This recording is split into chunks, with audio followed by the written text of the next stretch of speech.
thanks for joining us. Welcome to Reading from Leaves of Grass by Walt Whitman. I'm excited about today's program. We have four wonderful actors and poets who will read Whitman's poetry. Walt Whitman, the father of American poetry, was born in 1819 on Long Island, New York. Leaves of Grass was published on July 4, 1855. It changed American poetry forever. Whitman kept adding poems to it throughout his life. He prepared the final Leaves of Grass deathbed edition in 1891. He died in 1892 in Camden, New Jersey. Ever since I was in the 5th grade, when I memorized Walt Whitman's "O Captain, My Captain" and recited it in front of my country grade school class, I have loved Whitman's poetry, its all-embracing democratic spirit and sense of equality, its broad range and grasp of the landscape of America and its people. Today we are reading four great poems of Whitman. In the first, Out of the Cradle Endlessly Rocking, you will see his four main themes: mother, sea, night, death. The second poem, When Lilacs Last in the Dooryard Bloomed, one of the tradition's great elegies following Milton's Lycidas and Shelley's Adonis, is about Lincoln, but never once mentions his name. The other two, As I Ebbed with the Ocean of Life and Crossing Brooklyn Ferry, are also remarkable poems. That's the order that they will be read today. The distinguished readers are, in order of appearance, S.A. Griffin, Corinne Conley, Valerie Elson, Phoebe MacAdams. Here's S.A. Griffin. There is no such thing as Fight Club. In the previous segment, they brought that up. I'm honored to be here today, and most especially at this time to be reading Walt Whitman's work and to be with you all. Out of the cradle endlessly rocking. Out of the cradle endlessly rocking. Out of the mockingbird's throat, the musical shuttle.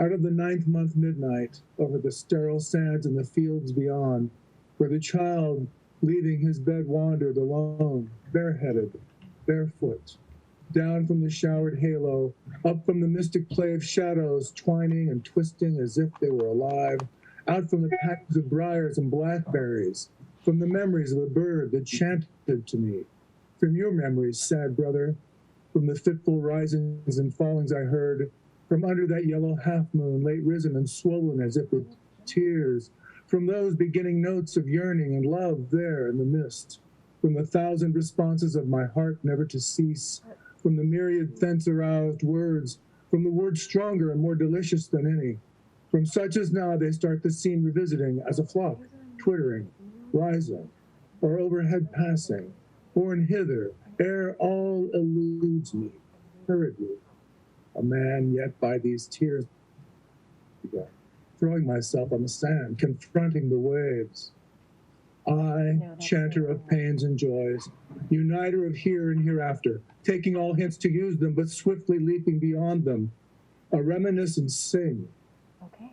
O Pomanock, when the lilac set was in the air, and 5th month grass was growing, up this seashore in some briars, 2 feathered guests from Alabama, 2 together, and their nest, and 4 light green eggs spotted with brown. And every day the he-bird to and fro near at hand, and every day the she-bird crouched on her nest, silent, with bright eyes. And every day I, a curious boy, never too close, never disturbing them, cautiously peering, absorbing, translate. Shine, shine, shine, pour down your warmth, great sun, while we bask, we two together, winds blow south, or winds blow north, day come white, or night come black, home, o'er rivers and mountains from home, singing all time, minding no time, while we two keep together. Till of a sudden, maybe be killed, unknown to her mate. One forenoon, the she-bird crouched not on the nest, nor returned Afternoon, nor the next, nor ever appeared again. And thenceforward, all summer, in the sound of the sea, and at night, under the full of the moon in calmer weather, over the hoarse surging of the sea, or flitting from briar to briar by day, I heard at intervals, the remaining one, the he-bird, solitary guest from Alabama. Blow, blow, blow, blow up sea winds along Pomerac shore. I wait, and I till you blow my mate to me. Yes, stars glistened all night on the prong of a moss-scalloped stake, down almost amid the slapping waves, sat singer wonderful, causing tears. He called on his mate. He poured forth the meanings which I, of all men, know. Yes, my brother, I know. The rest might not, but I have treasured every note.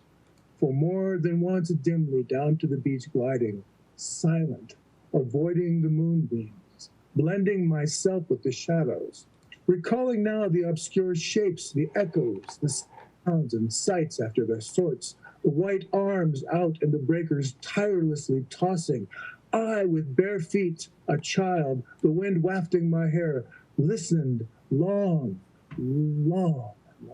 listened to keep to sing, now translating the notes, following you, my brother. Sue, Sue, Sue, close on its waves, Sue, close on its wave behind, and again another behind, embracing and lapping, everyone close. But love Sue, not me, not me. Low hangs the moon, it rose late, it is lagging. Oh, I think it is heavy with love, with love. Oh, madly the sea pushes upon the land with love, with love. Oh, night, do I not see my love fluttering out among the breakers? What is that little black thing I see there in the white? Loud, loud, loud, loud, I call to you, my love. High and clear I shoot my voice over the waves. Surely you must know who is here, is here. You must know who I am, my love. Low, hanging moon, what is that dusky spot in your brown yellow? Oh, it is the shape of my mate. Oh, moon, do not keep her from me longer. Land, land, oh land, whichever way I turn. Oh, I think you could give me my mate back again if you would, for I am almost sure I see her dimly, whichever way I look. Oh, rising stars, perhaps the one I want so much will rise with some of you. Oh, throat, oh, trembling throat, sound clear through the atmosphere, pierce the woods, the earth, somewhere listening to catch you must be the one I want. Shake out carols, solitary here, the night's carols of lonesome love, death's carols, carols under that lagging yellow waning moon. Oh, under that moon where she droops, almost down into the sea. Oh, reckless, despairing carols, but soft, sink low, soft, murmur. And do you wait a moment, you husky noisy, for somewhere I believe I heard my mate responding to me, so faint, I must be still.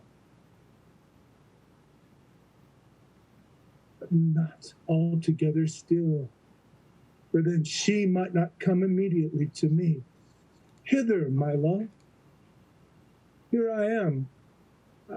Here, with this just sustained note, I announced myself to you. This gentle call is for you, my love, for you.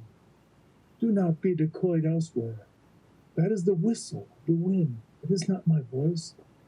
That is the fluttering of the spray. Those are the shadows of leaves. Oh, darkness, oh, in vain. Oh, I am very sick and sorrowful. Oh, brown halo in the sky near the moon, drooping upon the sea. Oh, troubled reflection in the sea. Oh, throat, oh, throbbing heart. And I singing uselessly all the night. Oh, past, oh, happy life. Oh, songs of joy. In the air, in the woods, over fields, loved, loved, loved, loved, loved. But my mate no more with me. We two together, no more. The aria sinking, all else continuing, the stars shining, the winds blowing, the notes of the bird continuous echoing, with angry, fierce old mother incessantly on the sands of Pomanock's shore, gray and rustling, the yellow half-moon enlarged, sun, drooping, the face of the sea almost touching, the boy ecstatic, with his bare feet the waves, with his hair the atmosphere dallying, the love and the heart long pent, now loose, now at last tumultuously bursting, the aria's meaning, the ears, the soul, swiftly deposited, the strange tears down the cheeks coursing, the colloquy there, the trio, each uttering the undertone, the savage old mother incessantly crying. The boy's soul's questions sullenly timing some drowned secret hissing, the outsetting bard. Demon or bird, said the boy's soul, is it indeed toward your mate you sing, or is it really to me? For I, that was a child, my tongue's used sleeping, now I have heard you. Now in a moment I know what I am for, I awake, and already 1,000 singers, 1,000 songs clearer and more sorrowful than yours, 1,000 warbling echoes have started to life within me, never to die. Oh, you singers solitary singing by yourself projecting me, or solitary me listening, nevermore shall I cease perpetuating you. Nevermore shall I escape, nevermore reverberations, nevermore the cries of unsatisfied love be absent from me. Never again leave me to the peaceful child I was before what there in the night, by the sea under the yellow and sagging moon, the messenger there aroused, the fire, the sweet hell within, the unknown want, the destiny of me. And give me the clue. It lurks in the night here somewhere. Oh, if I am to have so much, let me have more. A word then, for I will conquer it. The word final, superior to all, subtle, sent up. What is it? I listen. Are you whispering it? And have been all the time, you sea waves? Is that it from your liquid rims and wet sands? Whereto answering this, delaying not, hurrying not, whispered me through the night, and very plainly before daybreak, lifts to me the low and delicious word death, and again death, death, death, death, hissing melodious, neither like the bird nor like my aroused child's heart, but edging near as privately for me, rustling at my feet, being thence steadily up to my ears and laughing softly all over. Death, death, death, death, which I do not forget, but fuse the song of my dusky demon and brother that he sang to me in the moonlight on Monarch's gray beach. With 1,000 responsive songs at random, my own songs awakened from that hour, and with them the key, the word up from the waves, the word of the sweetest song of all songs, that strong and delicious word which creeping to my feet, or like some old crone rocking the cradle, swathed in sweet garments, bending aside, the sea whispered to me.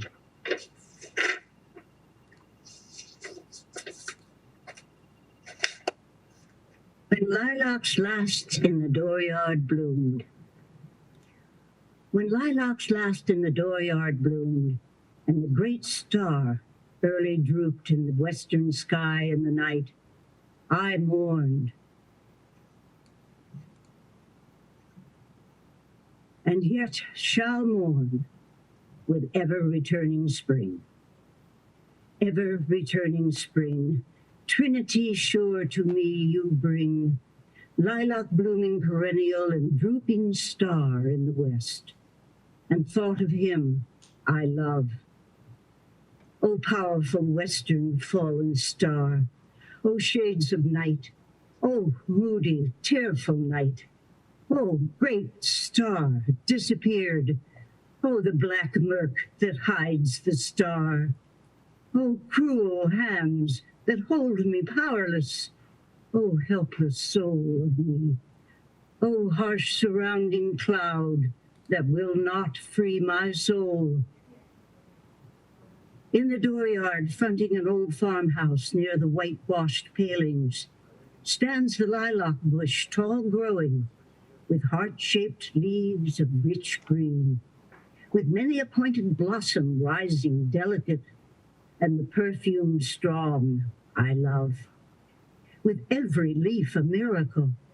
And from this bush in the dooryard, with delicate colored blossoms and heart-shaped leaves of rich green, a sprig with its flower I break. In the swamp and secluded recesses, a shy and hidden bird is warbling a song. Solitary the thrush, the hermit withdrawn to himself, avoiding the settlements, sings by himself a song. Song of the bleeding throat, death's outlet song of life. For well, dear brother, I know, if thou wast not granted to sing, thou wouldst surely die. Over the breast of the spring, the land, amid cities, amid lanes, and through old woods, where lately the violets peeped from the ground, spotting the gray debris. Amid the grass in the fields each side of the lanes, passing the endless grass, passing the yellow-speared wheat, every grain from its shroud, in the dark field, brown, uprisen. Passing the apple tree blows of white and pink in the orchards, carrying a corpse to where it shall rest in the grave. Night and day journeys a coffin. Coffin that passes through lanes and streets, through day and night with the great cloud darkening the land, with the pomp of the unlooped flags, with the cities draped in black, with the show of the states themselves as of craped veiled women standing, with processions long and winding, and the flambeaux of the night, with the countless torches lit, with the silent sea of faces and the unbared heads, with the waiting depot, the arriving coffin, and the somber faces, with dirges through the night, with the 1,000 voices rising strong and solemn, with all the mournful voices of the dirges poured around the coffin, the dim-lit churches and the shuddering organs, where amid these you journey, with the tolling, tolling bells, perpetual clang, here, coffin that slowly passes, I give you my sprig of lilac. Not for you, for one alone, blossoms and branches green, to coffins all I bring. For fresh is the morning, thus would I chant a song for you, O sane and sacred death. All over bouquets of roses, O death, I cover you over with roses and early lilies, but mostly, and now, the lilac that blooms the first. Copious I break the sprigs from the bushes, with loaded arms I come, pouring for you and the coffins of all of you, O death. O western orb sailing the heaven, now I know what you must have meant as a month since I walked, as I walked in silence the transparent, shadowy night, as I saw you had something to tell, as you bent to me night after night, as you drooped from the sky low down as if to my side, while the other stars looked on, as we wandered together in the solemn night, for something I know not what kept me from sleep. As the night advanced, and I saw on the rim of the west how full you were of woe, as I stood on the rising ground in the breeze, in the cool, transparent night, as I watched where you passed, and was lost in the netherwood black of the night.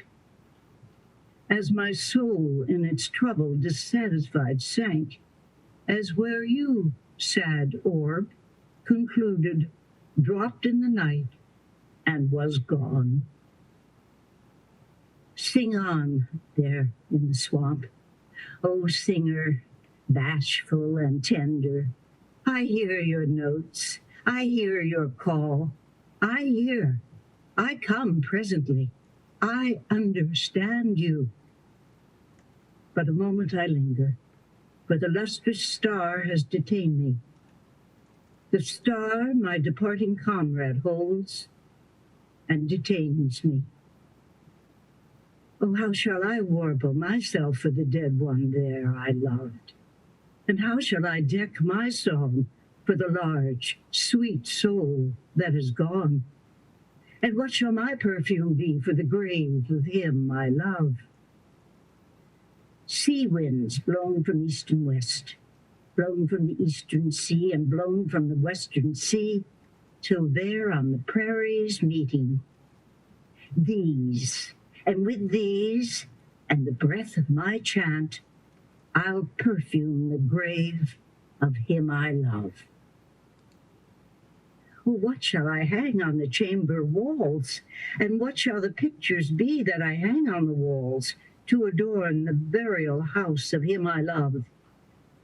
Pictures of growing spring and farms and homes, with the 4th month eve at sundown, and the gray smoke lucid and bright, with floods of the yellow gold of the gorgeous, indolent, sinking sun, burning, expanding the air, with the fresh, sweet herbage underfoot, and the pale green leaves of the trees prolific. In the distance, the flowing gaze, the breast of the river, with a wind apple here and there, with ranging hills on the banks, with many a line against the sky and shadows, and the city at hand with dwellings so dense, and stacks of chimneys, and all the scenes of life, and the workshops, and the workmen homeward returning.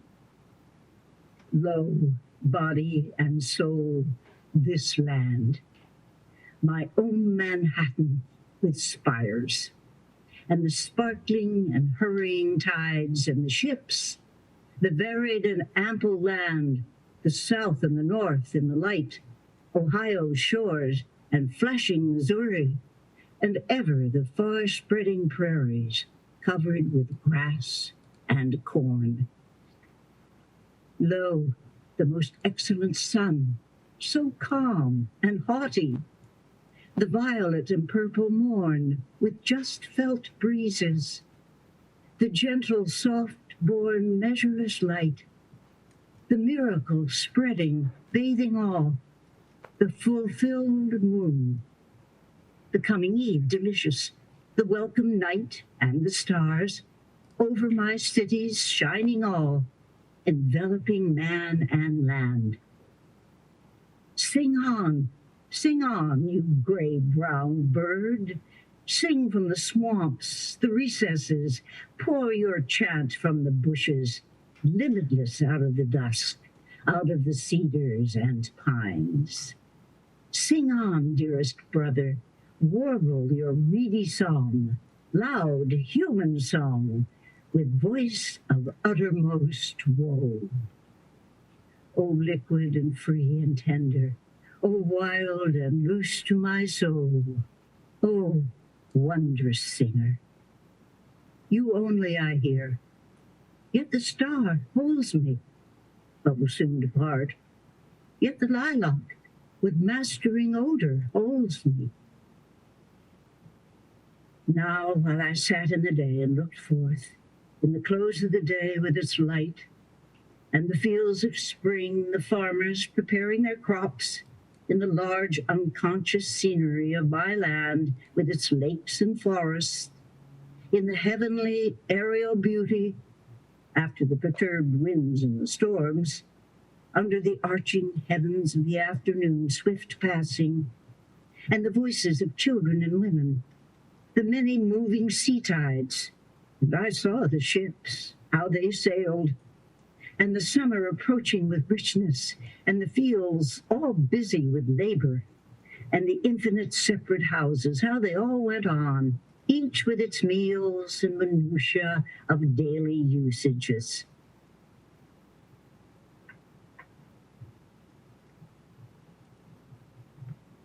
And the streets, how their throbbings throbbed, and the cities pent, lo, then and there, falling upon them all, and among them all, enveloping me with the rest, appeared the cloud, appeared the long black trail.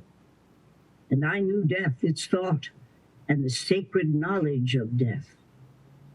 Then, with the knowledge of death as walking one side of me, and the thought of death close walking the other side of me, and I in the middle, as with companions, and as holding the hands of companions, I fled forth to the hiding, receiving night that talks not, down to the shores of the water, the path by the swamp in the dimness, to the solemn, shadowy cedars and ghostly pines so still. And the singer, so shy to the rest, received me. The gray-brown bird, I know, received us, comrades three. And he sang the carol of death, and a verse for him I love. From deep secluded recesses, from the fragrant cedars and the ghostly pines, so still came the carol of the bird.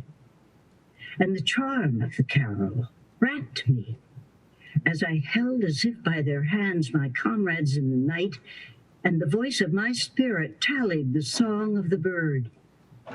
Come, lovely and soothing death, undulate round the world, serenely arriving, in the day, in the night, to all, to each, sooner or later, delicate death. Praised be the fathomless universe for life and joy, and for objects and knowledge curious, and for love, sweet love. But praise, praise, praise for the sure and winding arms of cool, enfolding death. Dark mother, always gliding near with soft feet, have none chanted for thee a chant of fullest welcome? Then I chanted for thee. I glorified thee above all. I bring thee a song that when thou must indeed come unfalteringly. Approach, strong deliverers. When it is so, when thou hast taken them, I gloriously sing the dead. Lost in the loving floating ocean of thee, laved in the flood of thy bliss, O death. From me to thee, glad serenades. Dances for thee I propose, saluting thee, adornments and feastings for thee, and the sights of the open landscape and the high spread sky are fitting, and the life and the fields and the huge and thoughtful night. The night in silence under many a star, the ocean shore, and the husky whispering wave, whose voice I know, and the soul turning to thee, O vast and well-veiled death, and the body gratefully nestling close to thee. The night in silence under many a star, the ocean shore and the husky whispering wave, whose voice I know, the soul turning to thee, O vast and well-veiled death, and the body gratefully nestling close to thee.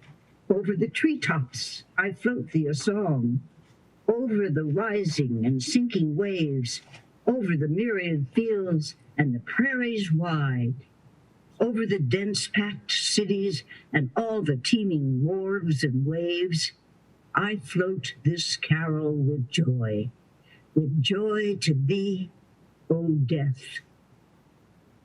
To the tally of my soul, loud and strong, kept up the gray-brown bird, with pure deliberate notes spreading, filling the night.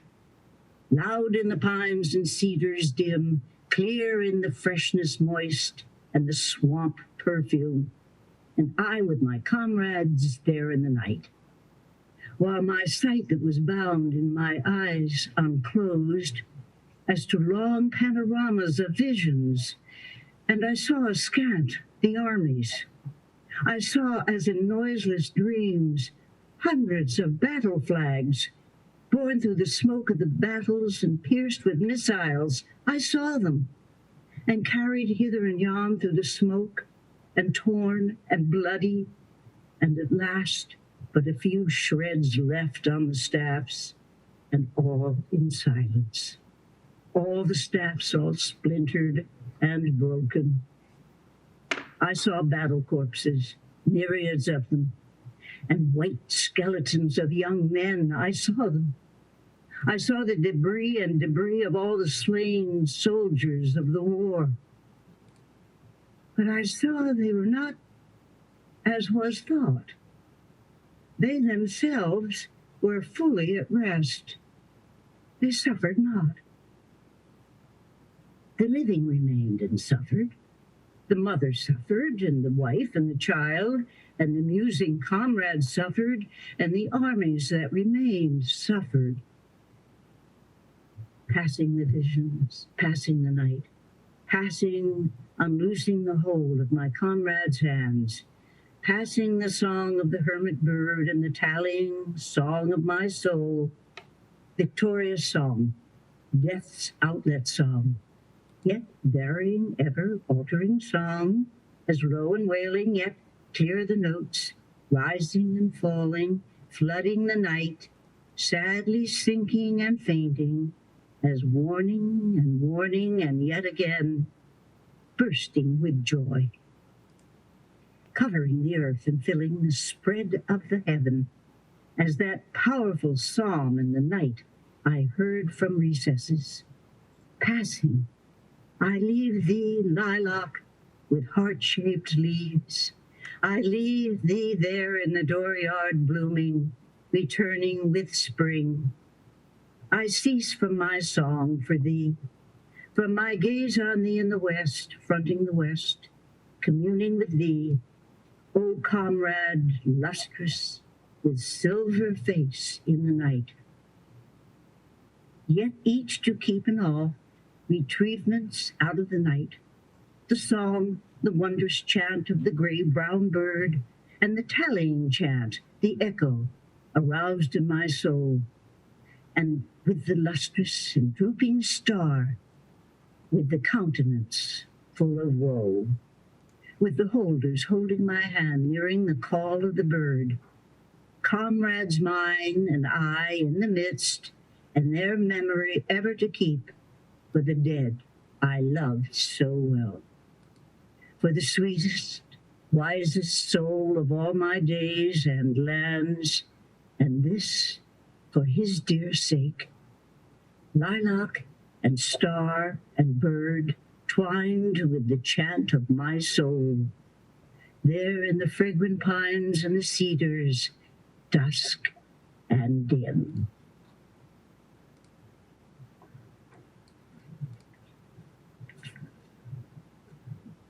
As I ebbed with ocean of life, as I wended the shores I know, as I walked where the ripples continually wash your promenade, where they wrestle up hoarse and sibilant, where the fierce old mother endlessly cries for her castaways, I, musing late in the autumn day, gazing off southward, held by this electric self out of the pride of which I utter poems, was seized by the spirit that trails in the lines underfoot, the rim, the sediment that stands for all the water and all the land of the globe.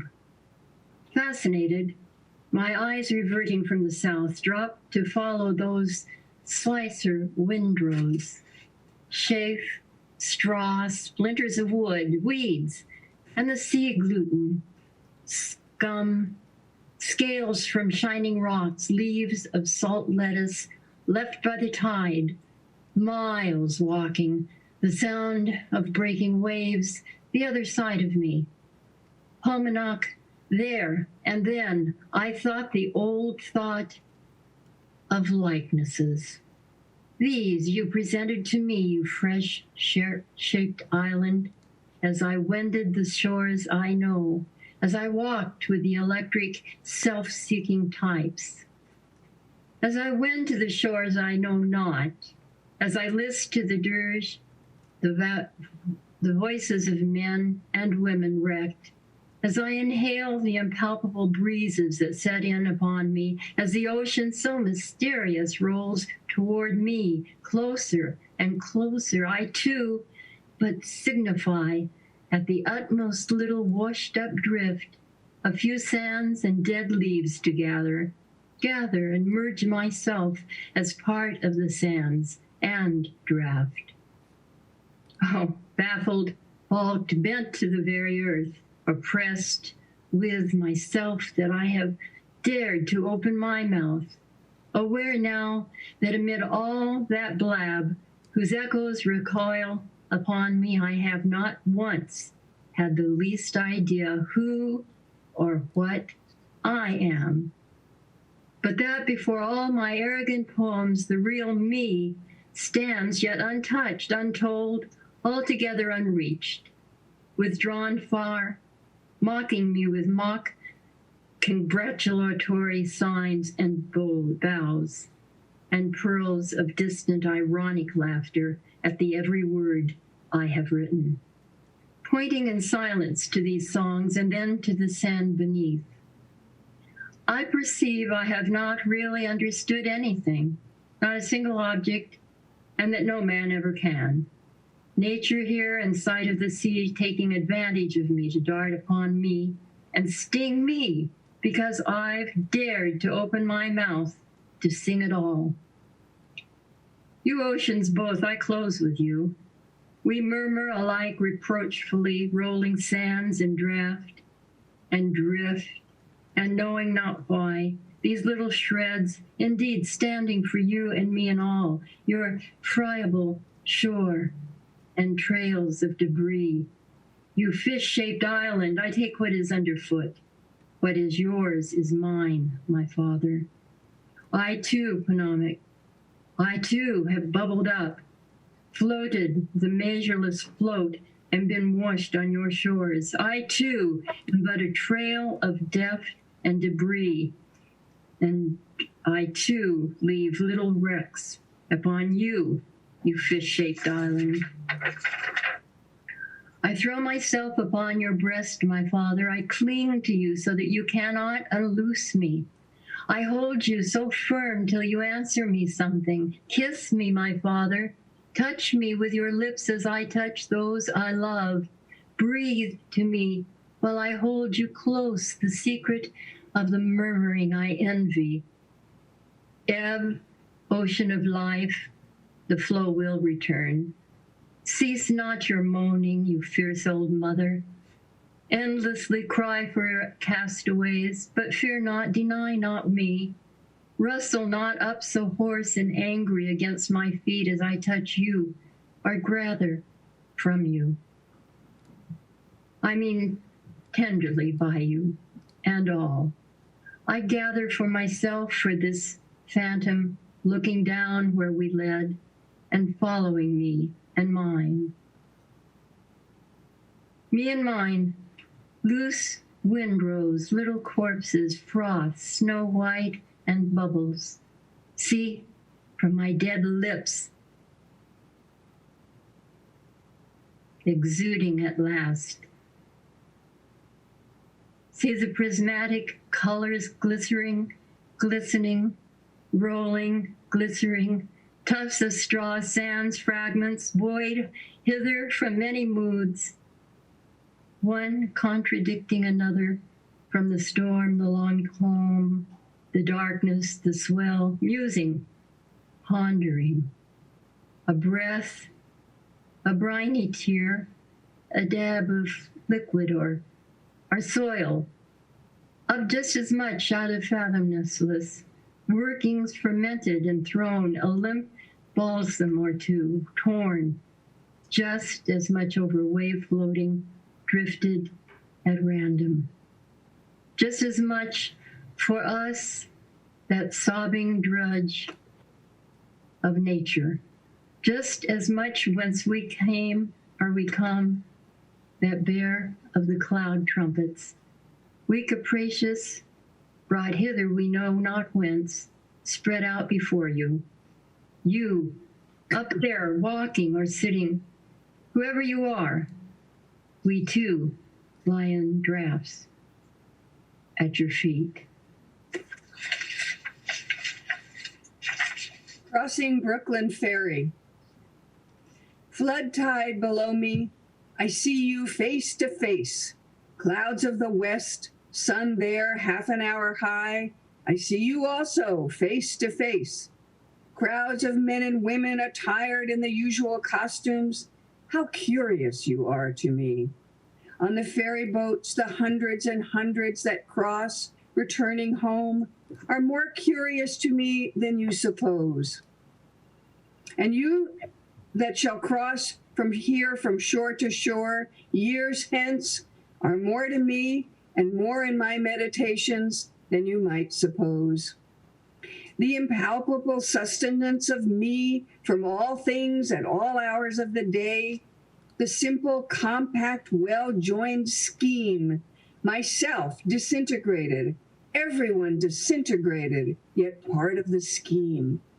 The similitudes of the past and those of the future, the glories strung like beads on my smallest sights and hearings, on the walk in the street and the passage over the river, the current rushing so swiftly and swimming with me far away, the others that are to follow me, the ties between me and them, the certainty of others, the life, love, sight, hearing of others.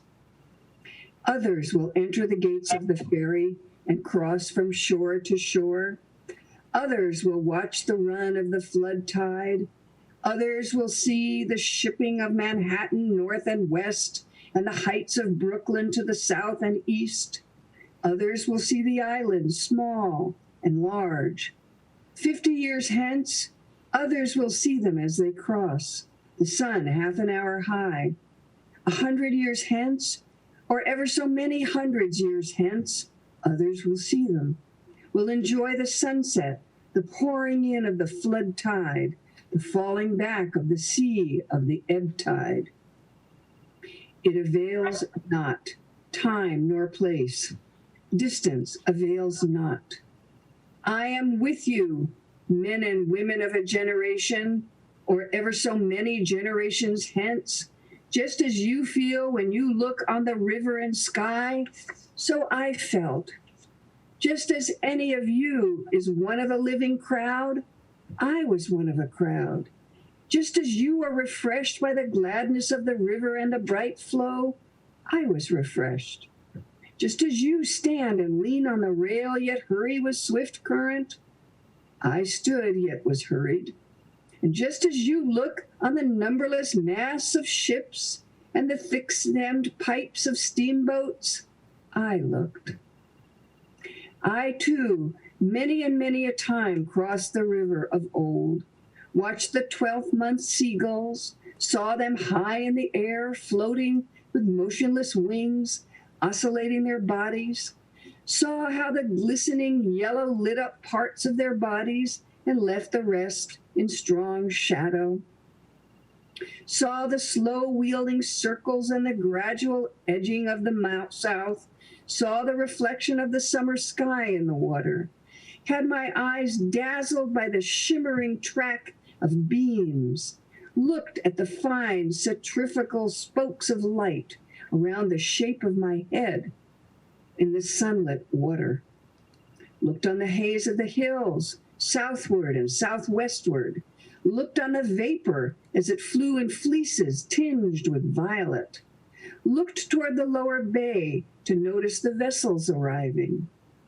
saw their approach, saw aboard those that were near me, saw the white sails of schooners and sloops, saw the ships at anchor, the sailors at work in the rigging or out astride the spars, the round masks, the swinging motion of the hulls, the slender serpentine pennants, the large and small steamers in motion, the pilots in their pilot houses, the white wake left by the passage, the quick, tremulous swirl of the wheels, the flags of all nations, the falling of them at sunset, the scalloped-edged waves in the twilight, the ladled cups, the frolicsome crests and glistening, the stretch afar growing dimmer and dimmer, the gray walls of the granite storehouses by the docks, on the river the shadowy group, the big steam tug closely flanked on each side by the barges,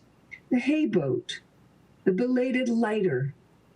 On the neighboring shore, the fires from the foundry chimneys, bringing high and glaringly into the night, casting their flicker of black contrasted with wild red and yellow light over the tops of houses and down into the depths of streets.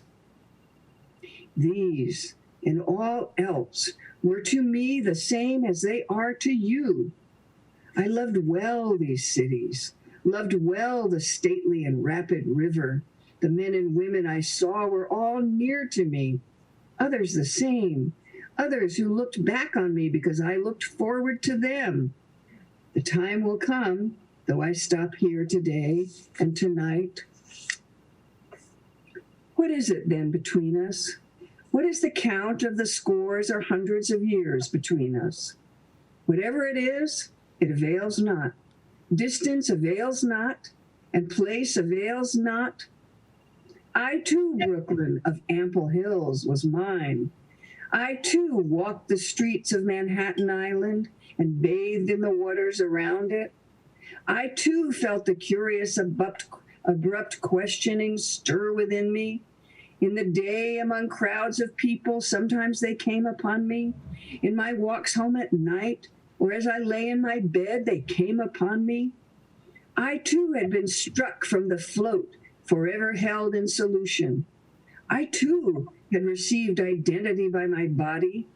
That I knew was of my body, and what I should be, I knew should be of my body.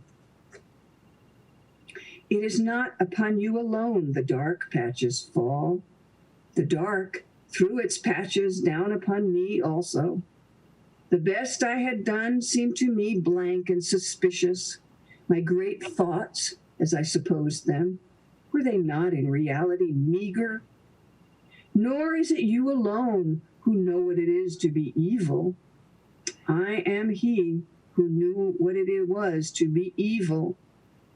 I too knotted the old knot of contrariety, blabbed, blushed, resented, lied, stole, grudged, had guile, anger, lust, hot wishes I dared not speak, was wayward, vain, greedy, shallow, sly, cowardly, malignant, the wolf, the snake, the hog, not wanting in me, the cheating look, the frivolous word, the adulterous wish, not wanting.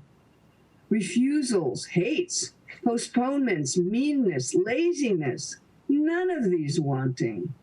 Was one with the rest, the days and haps of the rest.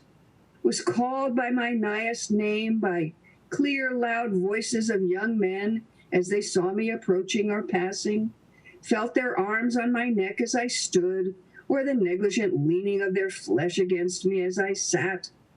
Saw many I loved in the street or ferry boat or public assembly, yet never told them a word. Lived the same life with the rest, the same old laughing, gnawing, sleeping, played the part that still looks back on the actor or actress, the same old role, the role that is what we make it, as great as we like, or as small as we like, or both great and small. Closer yet, I approach you. What thought you have of me now, I had as much of you. I laid in my stores in advance. I considered long and seriously of you before you were born. Who was to know what should come home to me? Who knows, but I am enjoying this. Who knows for all the distance, but I am as good as looking at you now, for all you cannot see me. Ah, what can ever be more stately and admirable to me than the mast-hemmed Manhattan? River and sunset, and scalloped-edged waves of flood tide, the seagulls oscillating their bodies, the hayboat in the twilight, and the belated lighter. What gods can exceed these that clasp me by the hand, and with voices I love call me promptly and loudly by my nighest name as they approach? What is more subtle than this which ties me to the woman or man that looks in my face, which fuses me into you now and pours my meaning into you? We understand then, do we not? What I promised without mentioning it, have you not accepted? What the study could not teach, what the preaching could not accomplish, is accomplished, is it not? Flow on, river. Flow with the flood tide and ebb with the ebb tide. Frolic on, crested and scalloped-edged waves. Gorgeous clouds of the sunset, drench with your splendor me, or the men and women generations after me. Cross from shore to shore countless crowds of passengers. Stand up, tall masts of Manhattan. Stand up, beautiful hills of Brooklyn. Throb, baffled and curious brain. Throw out questions and answers. Suspend here and everywhere eternal float of solution. Gaze loving and thirsting eyes in the house or street or public assembly. Sound out voices of young men, loudly and musically, call me by my nighest name. Live, O life, play the part that looks back on the actor or actress. Play the old role, the role that is great or small according as one makes it. Consider, you who peruse me, whether I may not in unknown ways be looking upon you. Be firm. Rail over the river to support those who lean idly, yet haste with the hasting current. Fly on, seabirds, fly sideways, or wheel in large circles high in the air. Receive the summer sky, you water, and faithfully hold it till all downcast eyes have time to take it from you. Diverge fine spokes of light from the shape of my head, or anyone's head, in the sunlit water. Come on, ships from the lower bay, pass up or down, white-sailed schooners, sloops, lighters. Flaunt away, flags of all nationals. Nations be duly lowered at sunset. Burn high your fires, foundried chimneys. Cast black shadows at nightfall. Cast red and yellow light over the tops of the houses.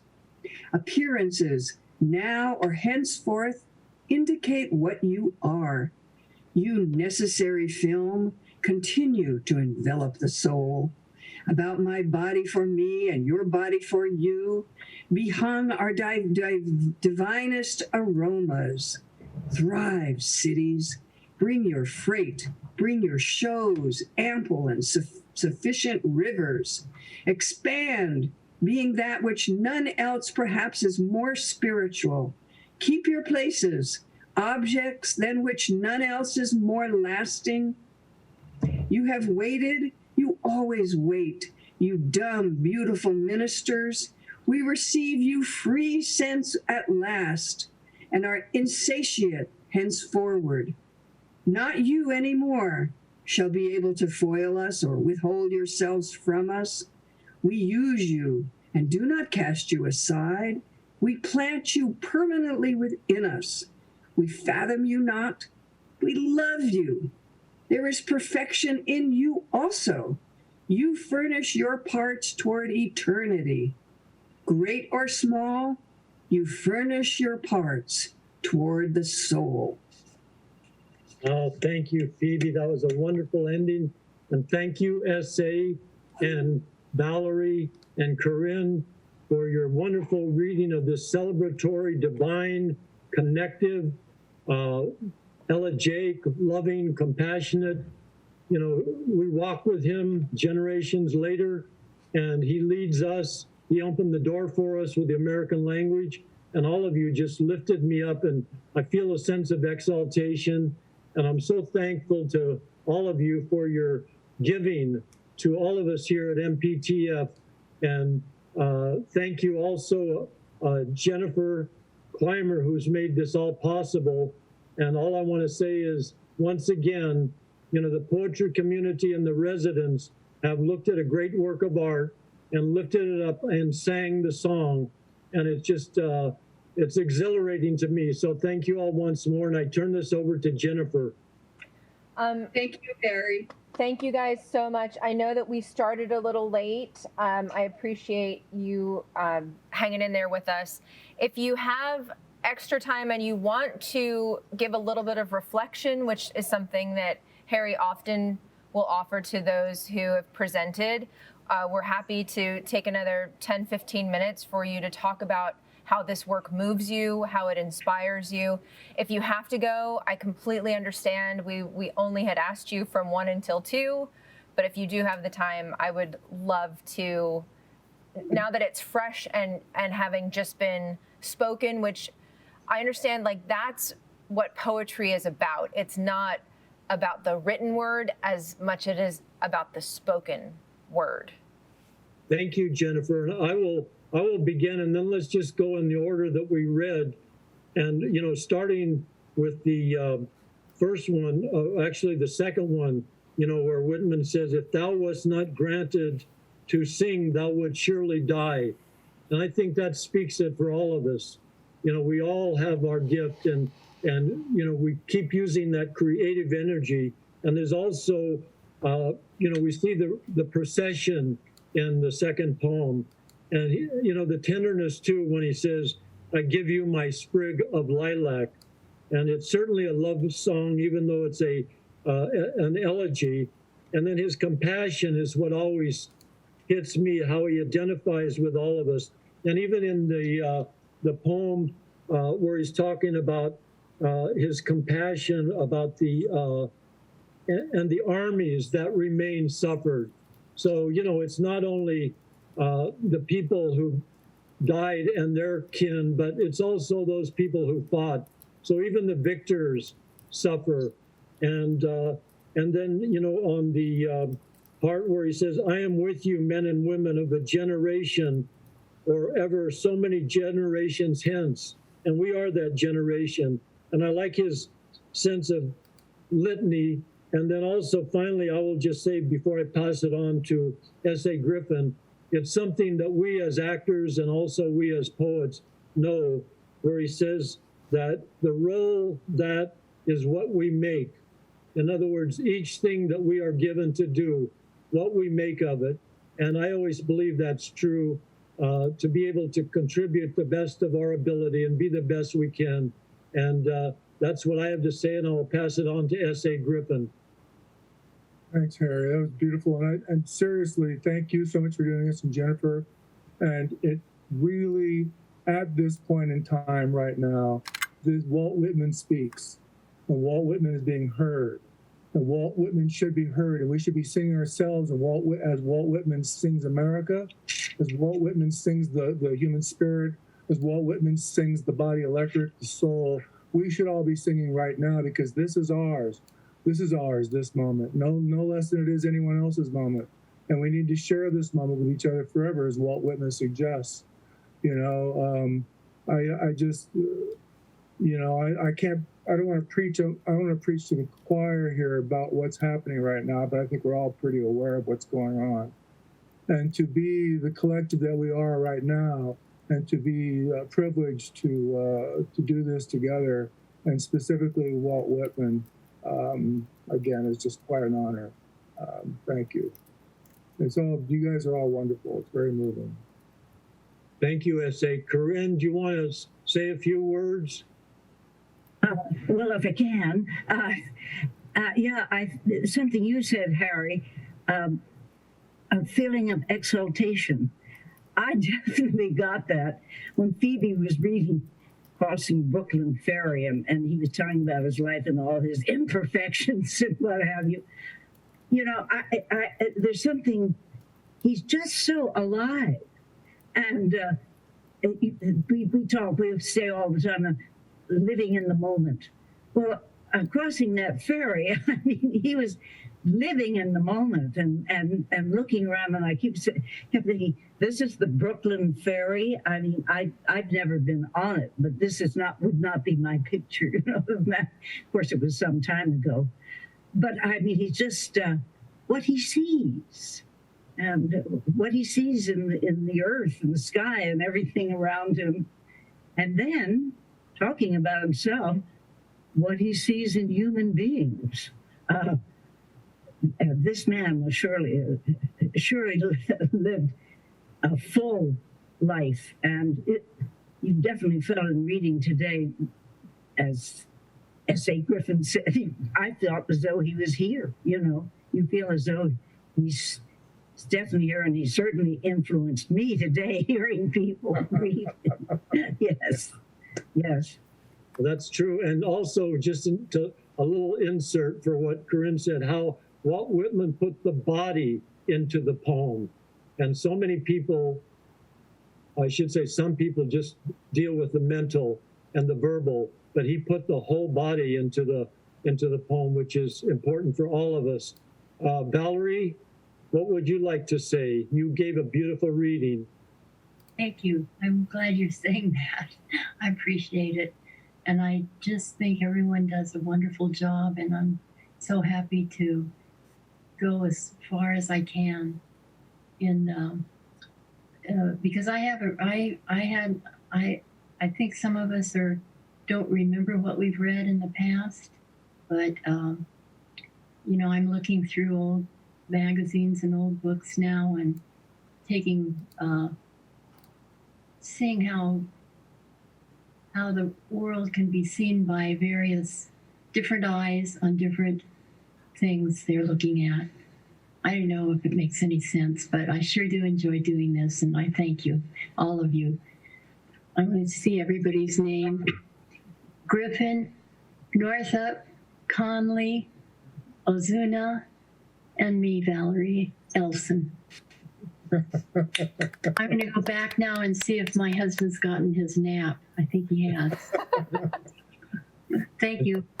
Phoebe, you want to wrap it all up? You're an Upper East Side woman. You grew up on the Upper East Side of New York, so she knows the Manhattan of old. And I know the Green Hills of Brooklyn when my son lived there, although there really weren't many Green Hills of Brooklyn left.